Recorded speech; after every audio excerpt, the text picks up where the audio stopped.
Hello అండి, అందరికీ నమస్తే. నేను మీ శ్రీలేఖ. ఇక్కడ చూస్తున్నారా, కొత్తిమీర కాడలు నేను బయట పడేసి వారం రోజులు అవుతుందండి.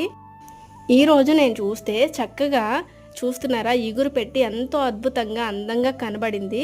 నేను వెంటనే తీసి దీనికి ఇంకా లైఫ్ ఉంది కదా అని చెప్పేసి అనిపించి మట్టిలో అయితే పెడుతున్నాను. దీనికి కూడా ఒక రీజన్ అయితే ఉంది, మళ్ళీ నేను యూస్ చేసుకోవచ్చు కదా అనేసి అనమాట.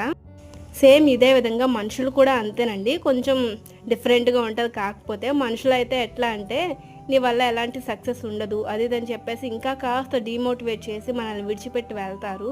ఆ విడిచిపెట్టి వెళ్ళిన వాళ్ళే మళ్ళీ మనం సక్సెస్ సాధించిన రోజు మా వాళ్ళే, మా ఇంటి వాళ్ళే అని చెప్పేసి మన వెనకాల వస్తారనమాట. సో అట్లా డీమోటివేట్ చేసే వాళ్ళ గురించి, మన వెనకాల మాట్లాడుకునే వాళ్ళ గురించి ఏ మాత్రం మీ టైంని వేస్ట్ చేసుకోవద్దు గాయస్. సో మీ లైఫ్ మీ ఇష్టం వచ్చినట్టు హ్యాపీగా లీడ్ చేయండి. వచ్చేవాళ్ళు వస్తారు, పోయేవాళ్ళు పోతారు.